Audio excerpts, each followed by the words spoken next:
وتذكرا وتذكيرا والنفع والانتفاع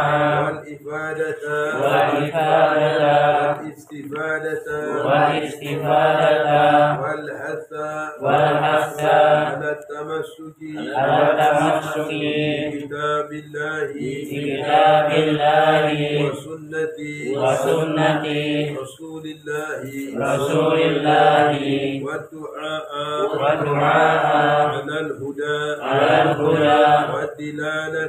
والدلالة على الخير وابتغاء مرضاته وثوابه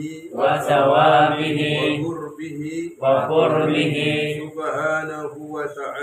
سبحانه وتعالى هوينا ما نوى به السلف الصالح هوينا ما أحاط به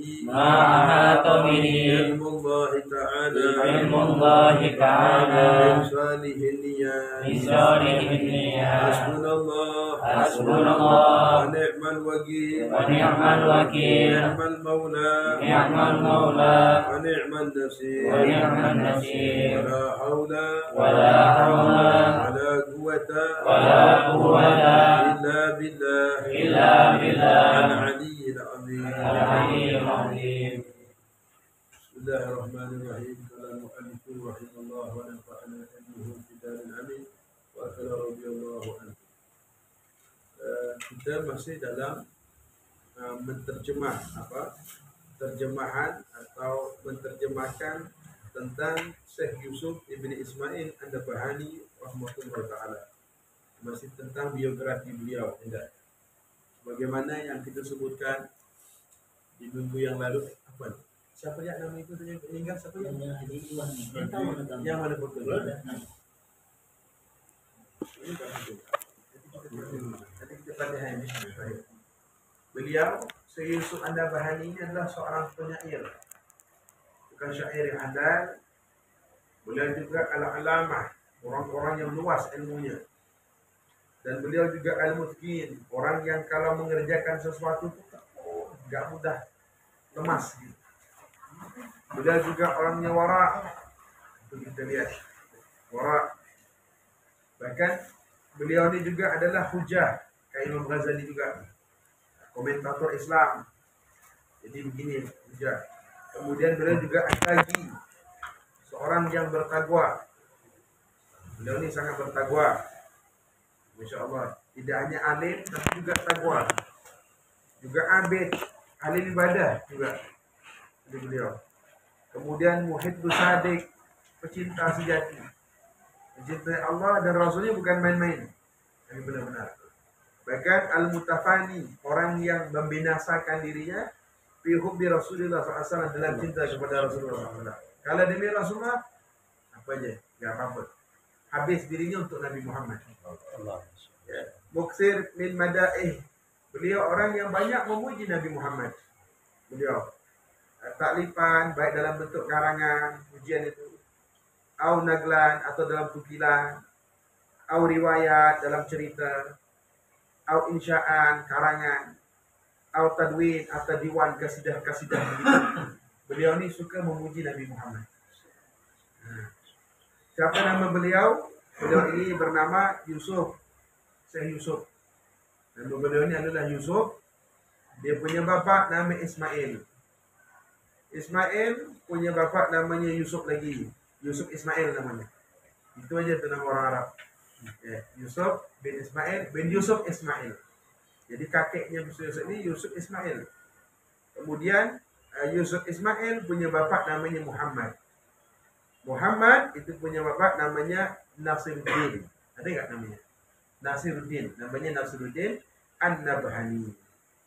Nabhani itu nisbatun li Bani Nabhan. Itu nisbat kepada suku Nabhan, yaitu orang Arab Baduy, orang Arab pedalaman yang tinggal di kampung Ijzim namanya. Satu kampung Ijzim. Tidak. Dijelaskan kemarin yang posisinya tersebut berada di sebelah Yuyuk itu selatan utara dari negeri Palestina. Posisinya di utara dari negeri Palestina, posisi beliau. Nah, beliau itu kemarin katakan lahir di kampung Ijizim.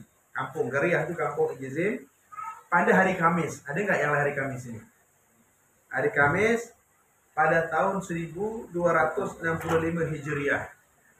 Jadi beliau itu punya umur termasuk panjang, muammar. Termasuk orang punya umur panjang itu 85 tahun. Jadi beliau lahir 1265, meninggal 1350. Itu beliau meninggal, masih disebutkan. Jadi beliau itu 85 tahun. Panjang umur, ya. Sudahlah panjang umur dalam nominal, panjang juga ilmu dalam maknawi. Artinya namanya sampai disebut sampai sekarang, sampai hari kiamat. Jadi beliau ini hafizul Quran ala waladih. Dia menghafal Quran tuh setorannya dengan abahnya. Begitu orang tua. Jadi kalau beliau hafal Quran itu ngapal Quran itu dengan abahnya, dengan ayahnya. Jadi kita selaku bapak juga harus pandai baca Quran. Kalau dulu hafal Quran juga. Jadi anak kita setoran sama kita ni. Hafizul Quran ala waladih. Cuman kita selaku bapak ini kadang-kadang memang garang sama anak-anak, gak mau ngaji sama bapaknya.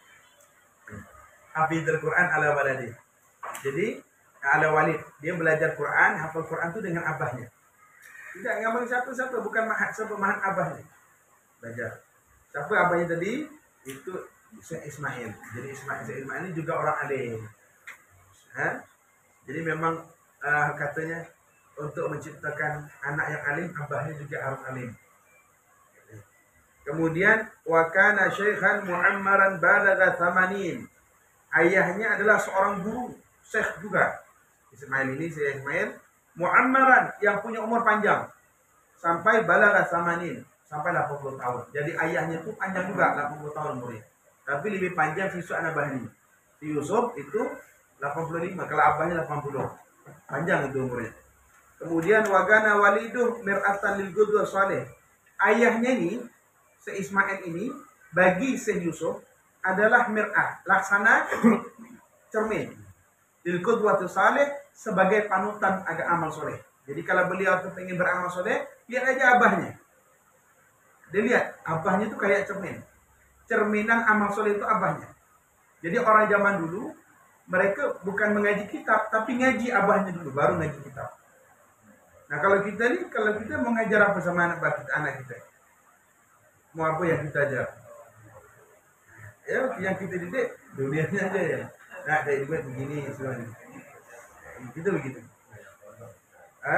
Banyak tuh. Pondok itu kadang-kadang sebenarnya kalau kita bisa lebih baik kita didik kalau kita bisa. Kalau kita bisa. Kita lebih tahu dengan anak kita ya. Jadi beliau itu madrasahnya abahnya. Memang benarlah dikatakan madrasah awal bagi seorang anak itu orang tua. Madrasah pertama jadi itu orang tua. Jadi ayahnya itu laksana cermin, ya. Beliau itu seperti ayahnya seperti cermin lil qudwatil salihah, dalam teladanan yang baik. Jadi teladan itu ayahnya. Abahnya macam mana? Nanti sampai Habib Jindan tuh saya pernah lihat videonya. Kami di Hadramaut sebelum mengaji kita ngaji dulu Habib Omar. Gimana Habib Omar Subaya? Begitulah. Jadi kalau kita belajar dengan cara memandang kepada orang soleh, itu lebih cepat nangkap ketimbang belajar dengan kitabnya. Ya, Masya Allah, ayahnya jadi kedua. Fakat kana yakhtum kulla salasati ayyam khatmatan. Beliau, Syekh Yusuf ini punya kebiasaan setiap 3 kali sehari sekali khatam Quran. Setiap, ya kita malu cerita itu dia. Kita aja kadang-kadang Ramadan berkhatam, ya Allah ya Rasulullah. Setahun sekali. Itu kalau mendingan, alhamdulillah. Kadang-kadang nggak ada 10 tahun, bahkan seumur hidup nggak pernah khatam Quran. Ini orang, Syekh Yusuf ini 3 kali sehari khatam Quran. Berarti kalau sebulan 10 kali. Jadi saya minumlah 3 kali. Minum terus sendiri. Habis ini air rendam. Jadi sudah. Nah, ini mereka bukan berkah waktunya, Beb. Berkah. Kita pun sekarang nggak punya berkah waktu. Jadi salah satu nak berkah waktu itu apa namanya? Dikasih tadwin.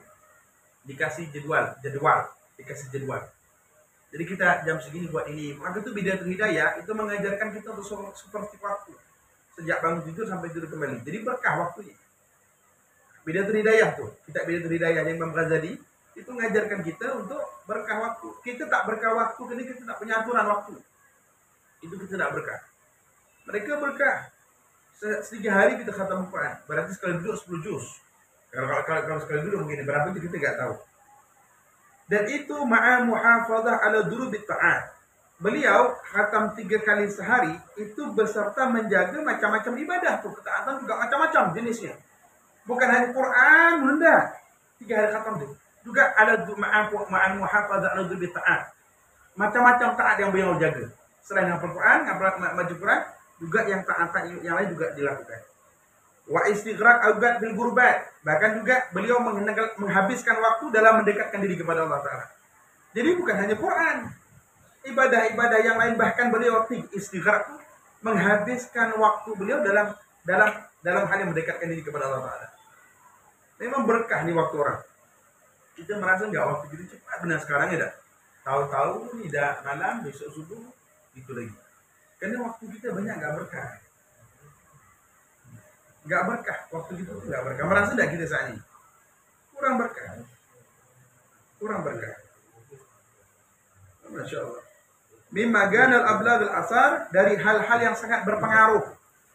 Beliau tadi itu khatam Quran dalam 3 sehari beserta melakukan menjaga daripada ibadah-ibadah yang macam-macam dan menghabiskan waktu dalam hal dekat kepada Allah Ta'ala. Mimma ganal ablaghul asar fi dami hadin nasyid, dari hal-hal yang bisa sangat berpengaruh di dalam membentuk pemuda ini. Ini masih muda beliau saat ini. Ya, belum dewasa, syabah, masih sekitaran umur di bawah 17 tahun saat ini. Itu sudah alim begitu. Ya. Dari beliau melaksanakan hal yang sangat berpengaruh fi tagwini hadan nasyid, di dalam membentuk pemuda ini maksudnya. Alladzi taghadza, yang beliau diberikan asupan bilibanil huda wa tugar, dengan petunjuk yang suci dan ketakwaan. Min baini yadayhi walidun salih, dari ayahnya yang soleh. Jadi yang didiknya tadi itu dikasih setiap hari. Liban itu arti susu, huda petunjuk. Kamu penting susu petunjuk. Masuk susu tadi kan suci. Warnanya putih artinya petunjuk yang suci. Wa tuqa, ketakwaan. Jadi beliau ini tagazanya, asupan gizinya itu dari petunjuk yang suci, yang bersih, kemudian dari ketakwaan abahnya. Sudah. Setiap saatnya begitu. Ya, dari bimbingan ayahnya. Bimbingan ayah. Fitil gabi'ah, ya, pada fitil gabi'ah, pada lingkungan an-nagiyah tahirah, pada lingkungan yang bersih dan suci. Jadi lingkungan beliau juga, di samping abahnya yang soleh dan taat taqwa tadi, lingkungannya juga nggak buruk kayak zaman sekarang. Ini Yusuf An-Nabahani itu sampai jadi begini, lingkungan itu nagiyah tahirah, bi'ahnya itu lingkungan itu bersih. Kita zaman sekarang anak kita, ya Allah ya Rasulullah, dia balik ngaji dah begini, bah, tengok bah kata Umar. Begini-gini, di mana dapat belajar ini gitu. Nah, kayak begini beb, pada. Bukan, tengok dia balik ngaji, gini wah tu deh. Di mana dapat begini? Lingkungan kita. Luar biasa zaman sekarang. Maka tuh kalau ada anak tuh mondok kena jelas. Mondokkan, masuk pondok yang di situ yang tidak bebas. Di pondok tidak jamin juga kadang-kadang. Lingkungan kita ini. Jadi membentuk anak ini di satu dari kelam bentuk anak yang baik, nggak jamin wali baik dulu. Satu, pergaulan dengan satu digaul, kemudian lingkungan. Di rumah kita kasih contoh baik, kemudian di lingkungannya itu lihat lingkungannya macam mana. Itu ngaruh. Apalagi anak kita baru naik. Dia baru mau belajar ini segala macam hal. Ibu aja. Jadi gimana nggak jadi Yusuf An-Nabahani? Abahnya juga soleh. Lingkungannya tahirah, nagiyah. Lingkungannya itu bersih, suci, nggak ada apa-apa, nggak ada cemar. Gimana nggak baik orang? Tidak baik. Seminggu boleh wiridan. 2 minggu udah mulai jauh. Sebulan nggak lagi itu dipegang. Nah itu. Insyaallah. Walama atama hafdzal Qur'anil Karim, ketika beliau telah selesai menghafal Quran, wa hafidza ba'dul mutun, dan menghafal sebagian matan-matan kitab. Jadi setelah hafal Quran, bukan Quran aja nih, bukan hafal Quran saja, kitab-kitabnya juga dihafal, matan-matannya bukan syarahnya. Ya. Arsalahu walidu ila Misr. Kemudian ayahnya utus, ayahnya kirim dia ke Mesir. Jadi beliau ini dikirim ke Mesir. Tuh, bayangkan Palestina dengan Mesir jauh nggak? Jauh itu. Sudah jauh? Jauh. Jadi kalau takut berpisah anak, nggak bisa. Orang zaman dulu tuh untuk besar, itu harus begitu. Ini, kita ini dulu tidak tahan pisah orang tua. Sudah jauh. Karena sayang oleh Allah Ta'ala, dia dibuang jauh-jauh. Nah, jadi nyantar itu bukan gampang. Kalau nyantar di bawah ketiak abah ini, masih biasa. Jadi dikirim tuh abahnya. Oleh abahnya dikirim ke Mesir. Wa gana amru idzaka 17 sanatan. Saat itu umur si Yusuf baru 17 tahun. 17 tahun itu tua dah. Masih muda. Berarti dia tadi hafal Quran, hafal mutun itu di bawah ini umurnya. Jangan tanya tuh. Di bawah ini. Gimana nggak soleh, dari kecil dikasih contoh-contoh cermin pandangan-pandangan tontonan yang baik, lingkungan-lingkungan yang suci, yang soleh. Masya Allah. Baru 17 tahun. Faltahaga bil azhari syarifah bi gharatil muharramil haram sanatin. Kemudian beliau sampai Mesir. Faltahaga, beliau masuk bil azhari syarifah di Fakultas Al-Azhar Asy-Syarif yang sekarang terkenal. Jadi dari dulu sudah terkenal. Jadi Syekh Yusuf ini juga al-mutakharrij min hadhil ma'ahad al-jami'ah. Beliau juga keluar lulusan dari Al-Azhar. Syekh Yusuf ini. Ya. Fi Gharratil Muharramil Haram, pada awal bulan Muharram yang agung. Pada tahun 1273 Hijriah. Berarti saat ini 17 tahun umurnya. Baru 17 tahun sudah masuk ke Jamiah Al-Azhar. Sana beliau. Ini. Lalu wajawara fi Ruwakil Shawam. Firwakas Shawam, beliau tinggal di Mesir, itu dekat daerah Ruwakus Shawam. Kita nggak tahu di mana daerah ini. Tinggal di situ, daerah itu namanya Ruwakus Shawam. Beliau wada'aba ala darsi wa tahsil. Beliau ini bersungguh-sungguh di dalam belajar dan memperoleh ilmu. Tidak gampang. Jadi begini bukan orang mau dengar, mau enggak. Enggak begitu. Da'ab itu bersungguh-sungguh. Benar-benar bersungguh-sungguh dalam belajar dan menghasilkan ilmu. Wa talaka ilma min kibaril imah, dan beliau belajar ilmu dari imam-imam besar. Orang-orang besar. Belajar ini tidak gampang. Dari imam besar. Wajah bidal ulama, dan kepada orang-orang cendekiawan ulama. Tokoh-tokoh besar ulama beliau belajar. Nanti disebutkan nama guru-gurunya banyak di sini. Masya Allah. Bukan tanggung-tanggung.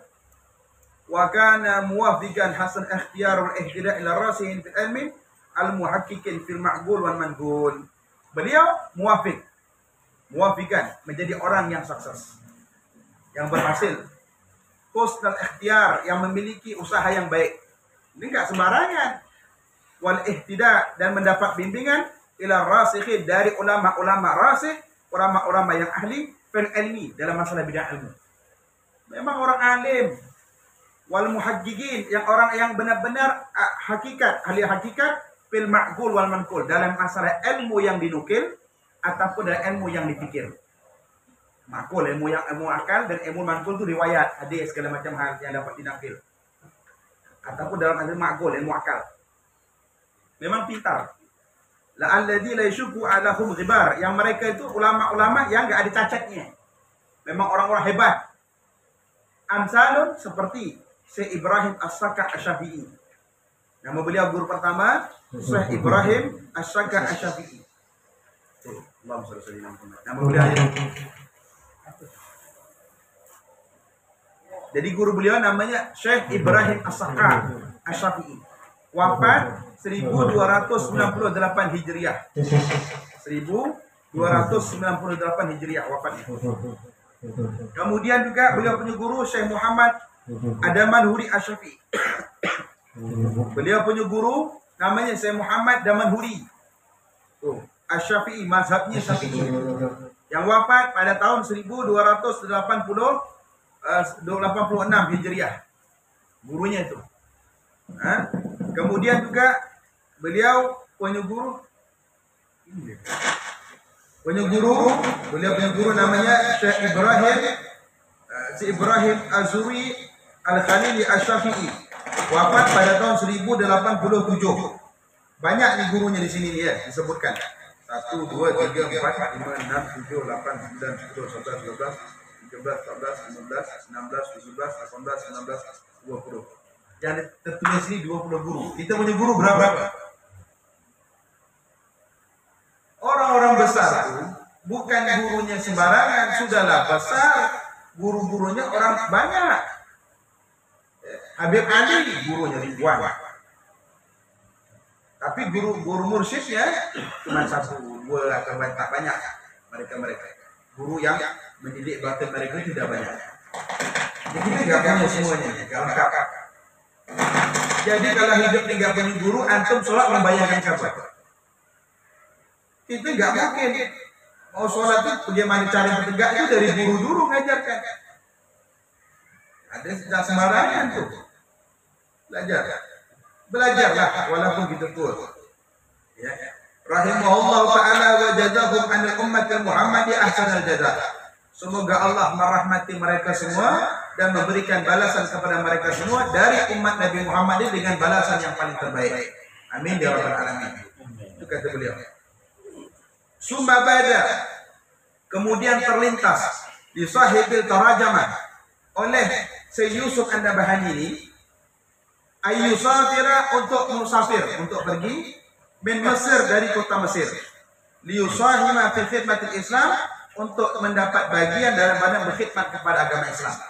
Jadi setelah itu, setelah beliau belajar, nanti disebutkan di sini, belajar lama di sana, kemudian beliau pengen musafir dari Mesir, pergi ke Mesir, untuk apa? Khidmat dengan agama Islam ini. Khidmat dengan Islam, wa qad ala ga'muhu, dan sungguh telah tinggi keluhuran beliau. Jadi musafir ini akhlaknya jangan tanya. Dakwahnya sudah dakwah tadi itu bukan sembarangan. Belajar di Mesir, setelah belajar di Mesir sudah memiliki akhlak yang luhur. Ya. Wa nabawazara najmuh, bintangnya sudah terbit. Artinya kalau nama bintang itu sudah terkenal. Luar biasa. Kemudian warasakh fil ilmi al-ma'qul wal manqul, dan beliau sudah menjadi ahli dalam bidang ilmu yang ma'qul dan manqul. Sudah ahli fi usul bil alim, yang mengajarnya tersebut dalam metode yang sangat bagus. Ngajarnya bukan hanya dalam bentuk kitab biasa, cara ngajarnya juga punya rumus tersendiri. Hebatnya beliau. Baru musafir. Wa huwa sihrul halal, sampai beliau ini dikatakan saking bagus metode ngajarnya, laksana seperti tukang sulap. Apa tukang sulap tadi? Ya khaluhun nadir tisalan wa ba'idul manal. Ya, orang-orang yang meneliti tentang sistem ajaran yang diajarkan si Yusuf ini itu menganggap mudah semuanya. Jadi cara ngajarnya tadi orang lain mudah paham. Wa huwa ba'idul manal, padahal itu sesuatu yang sulit untuk dipahami. Tapi karena beliau ini luas ilmunya, ya, sudah rasih, sudah hebat dalam masalah ilmu, sehingga beliau dapat membuat rumus yang orang lain bisa mudah paham. Padahal ba'idul manal, ilmu tadi itu susah untuk dipahami. Ini si Yusuf, hebatnya beliau. Dan jadi begini, baru musafir dakwah. Ajib nggak? Oh, musafir dari sudah jadi begini nih. Kemudian setelah dakwah keluar dari Mesir, Raja fi Rajab, lalu beliau kembali balik pada bulan Rajab pada tahun 1289 Hijriah. Berapa itu umur beliau? Tadi 83, 84, 85, 86, 87, 88, 89. 8 tambah nih, berarti 17 tambah 5 berapa? Tambah 6.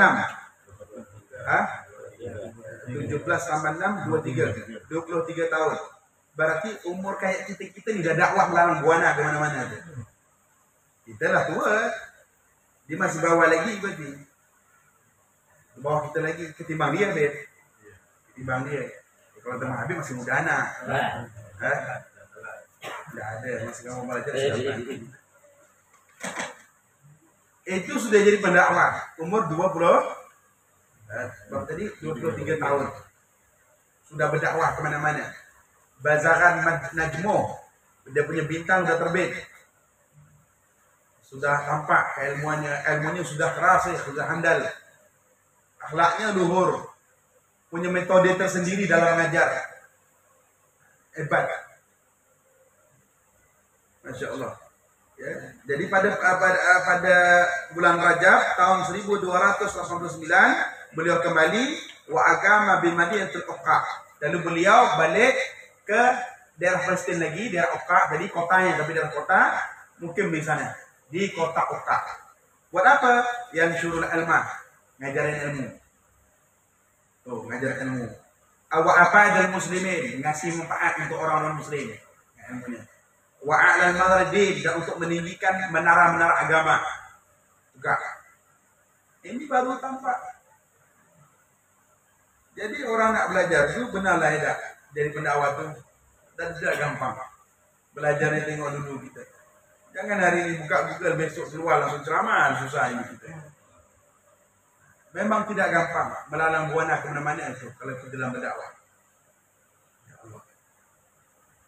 Umur 23 tahun. Kemudian pada tahun 1292 Hijriah, rahilat ila Syam, beliau berangkat ke Syam. Pergi ke Syam. Daerah Syam, wajtama ala jamaah min ulama. Di situ beliau gabung sama para ulama. Duduknya dah beda sama orang alim. Duduknya. Min ajallihim, di antara yang paling mulia ulama tersebut, al-imam al-faqih al-muhdits, seorang imam yang faqih, yang al-hadis, al-bari, yang mahir, yang unggul dalam segala ilmu, mufti Syam, yaitu seorang mufti di kota Syam, Al-Sayyid Muhammad Al-Fandi Hamzawi. Ya, Sayyid Muhammad Al-Fandi Al-Hamzawi. Itu ulama mufti saat itu di kota Syam. Nah, di situ yang paling mulia kata beliau. Dan beliau fa'ajazahu bi'ijazatil mutawallatin. Lalu Syekh Muhammad Al-Fandi ini banyak menyazahkan kepada beliau ijazah. Banyak ijazah. Ini kalau sudah alim begitu minta ijazah. Banyak diberikan ijazah kepada Syekh Mahmud Afandi Al-Hamzawi, itu banyak kasih ijazah kepada beliau. Bijamil marwiyah, beserta dengan riwayat-riwayatnya. Ijazah tadi amal ini, riwayat ini fitnya banyak.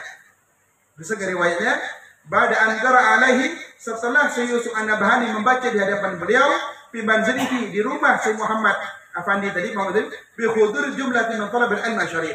Jadi pada saat itu beliau saat meminta ijazah, dapat ijazah dari Syekh Mahmud Al-Fandi tadi, beliau juga membaca kitab di situ.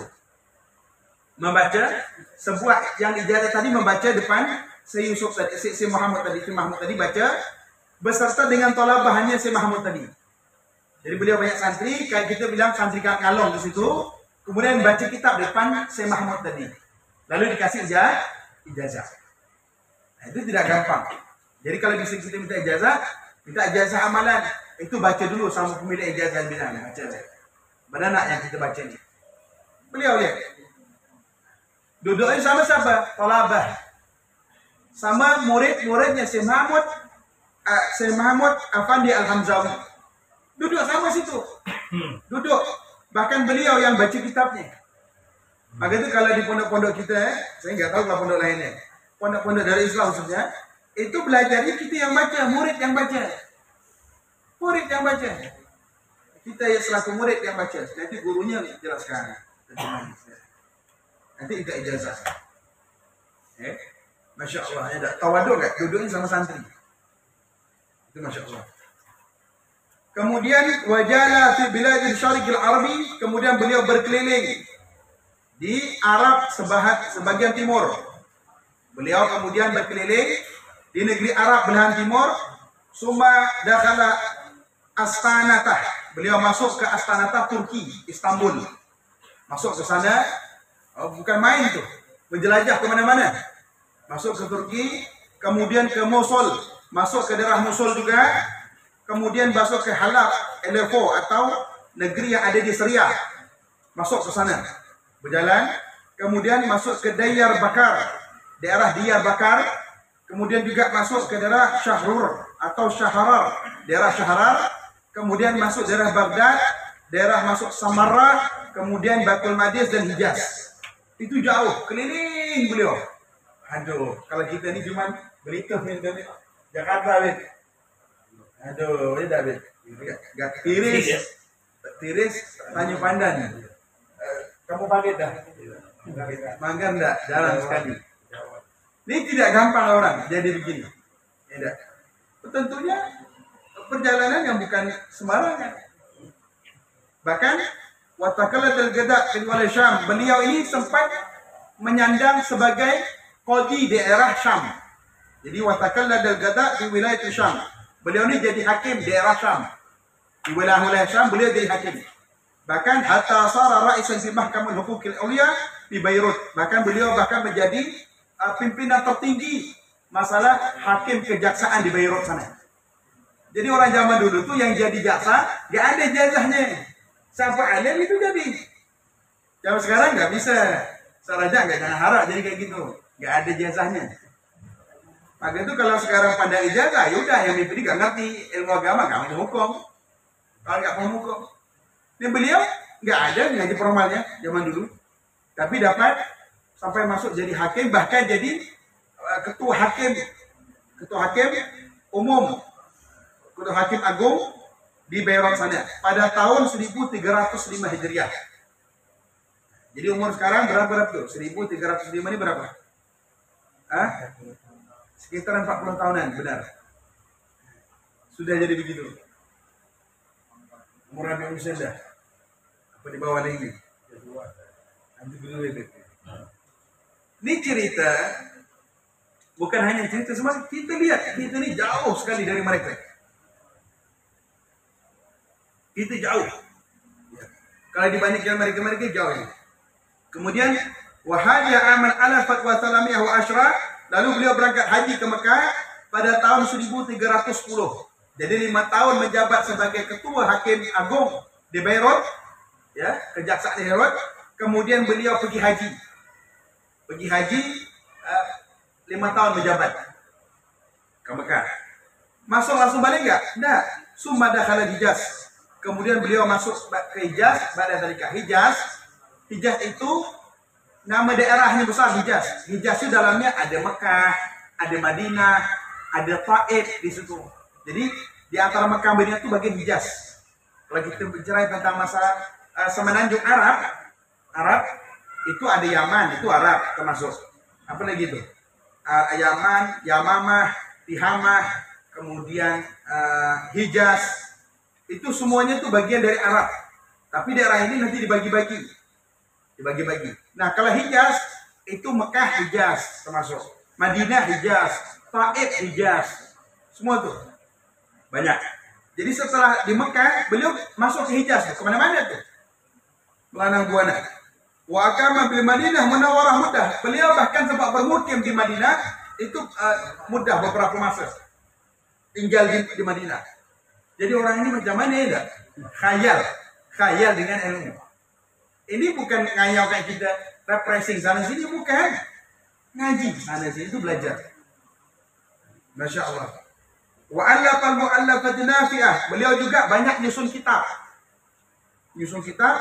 Syarat biha rukban, yang mana dibawa oleh para musafir. Kitab itu belajar kepada beliau, dibawa oleh musafir. Sampailah ke Indonesia salah satu kitab ini. Karangan beliau. Wanta syarat bisa iril buldan, bahkan kitab beliau itu nyebar di seluruh negeri. Kemarin saya tengok video di Solo juga ngaji kitab ini di Raubah. Ngaji kitab ini, nggak tahu selain di mana. Tapi mereka pasalnya sudah jauh. Ngaji begini. Jadi Mungkin sampai ke mana-mana ni. Wa qad bagat ala 60 kitaban fi mukhtalaf al-futun wal ulum.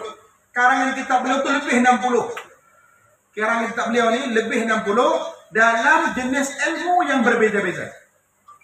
Mukhtalaf al-funun wal ulum. Macam-macam, bukan hanya ilmu begini. Wa qad adma dhikruhu bima sunifa wa tukira. Sungguh beliau ini menjadi besar penyebutannya dengan sebab kitab yang beliau susun.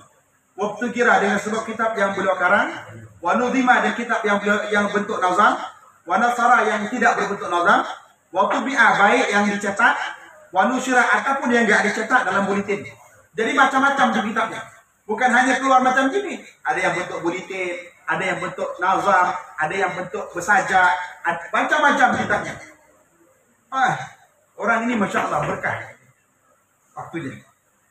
Khususan kata beliau fil janib bil Muhammad al-azam, khusus ilmu tentang kemuliaan Nabi Muhammad SAW yang agung.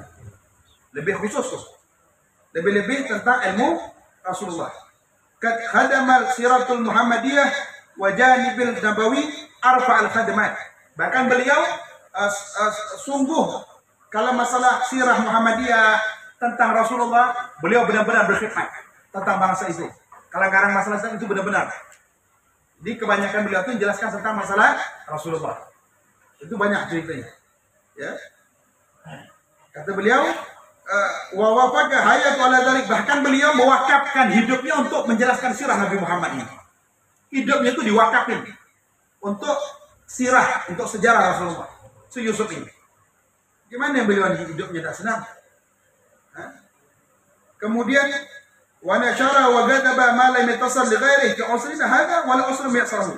Bahkan beliau ini mengarang, membuat kitab ya, yang tidak mudah untuk orang-orang lain melakukannya. Bahkan di zaman sekarang, zaman kita ini kata beliau, la usru bi'sar, bahkan 10 dari 10 pun kita enggak bisa. 10 dari 10 itu kita enggak bisa. Bukan semuanya, 10 dari 10-nya. Tapi beliau full. Orang hebat. Wa dzalika li ahsani rahmatullah taala. Itu semua apa? Kena ikhlas. Ikhlas. Kalau enggak ikhlas enggak bisa. Ya. Kita langsung saja. Lalu tatkala beliau tersebut diberhentikan, maksud dipensiunkan dari ma'ash. Ma'ash itu pensiun. Ya, setelah menjabat sebagai qadi, sebagai hakim yang agung, ketua hakim di Beirut, lalu beliau itu pensiun. Pada saat pensiun, stop. Enggak. Beliau syaddal azrah. Beliau menguatkan ikat sarungnya, berarti semangatnya. Wa syammara an sa'idil jiddi. Kemudian beliau sungguh-sungguh. Wa aqbala ala ibadah himmatul aliyah wa azma shadiqah. Lalu beliau ibadah dengan kesungguhan yang tinggi dan tekad yang kuat. Setelah habis dari pejabat tadi, bukan pensiunnya selesai, enggak. Justru lebih kuat ibadahnya. Nah, katanya. Bahkan beliau wagal pendaib ala dzikir wa tilawah, hati yang terus menerus dimakmurkan dengan zikir, dengan baca Quran, banyak salawat kepada Rasulullah. Bahkan beliau hidupkan malam dan siangnya dalam menunaikan kewajiban dan kesunahan-sunahan. Siang malam tu melaksanakan kewajiban dan kesunahan. La yaqtur wa la yas'am, enggak pernah bosan ibadahnya. Hatta udda ma yagumu bi min khawriqil adat. Sampai ketika itu orang-orang lihat ini bukan hal yang biasa, tapi melebihi daripada adat istiadat dalam ibadahnya. Kalau kita lihat luar biasa. Sehingga kata beliau, cahaya ibadah tersebut, pengagungan terhadap sunnah Rasulullah dan amalan terhadap sunnah Rasulullah tersebut tampak di wajah beliau. Karena saking ngamalkan tadi. Orang tuh kalau ahli ibadah tuh tampak redup di wajahnya, bukan gersang. Tampak. Nah, beliau ini tampak di wajahnya tersebut ciri-ciri ibadahnya, ciri mengamalkan sunnahnya tampak. Sampai sehingga beliau terus menerus dalam keadaan redanya Allah Ta'ala sampai Allah Ta'ala panggil dan beliau wafat. Sampai beliau begitulah. Jadi setelah pensiun hidup hari-harinya dengan ibadah sampai beliau wafat. Dan wafat beliau itu daerah Beirut. Jadi dimakamkan di Beirut. Di Beirut itu pada awal bulan Ramadan. Jadi awal bulan Ramadan tahun 1350. Wafatnya tadi 1350, yaitu mendekati umur 85 tahun katanya. Umur beliau ini di situ. Beliau orangnya kawi, badannya itu kuat, gagah. Beliau kemudian sehatnya itu sempurna. Jadi orang ini nggak sakit meninggalnya. Sakit itu bukan sebabnya, tapi tidak semuanya orang mati kena sakit. Jadi beliau ini badannya kuat, sehatnya sempurna, mustaufin li qira'ah aurat. Wiridnya ini nggak ada yang tinggal. Matinya itu wiridnya masih jalan sebelum mati tadi. Bahkan apa yang beliau biasakan dalam taat dan amal bakhir itu tetap dilakukannya. Jadi itu nggak ada sakit matinya, wafatnya.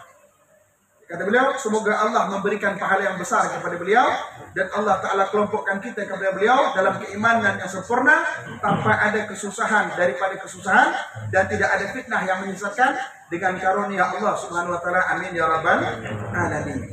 Semoga digabungkan Allah Ta'ala ya doa kita semua. Yang jelasnya beliau hadir kalau kita baca kitab-kitab beliau ada. Nanti langsung saja banyak yang kita baca. Nanti baru kita masuk Mukaddimah Syekh Yusuf. Mukaddimah Syekh Yusuf An-Nabhani.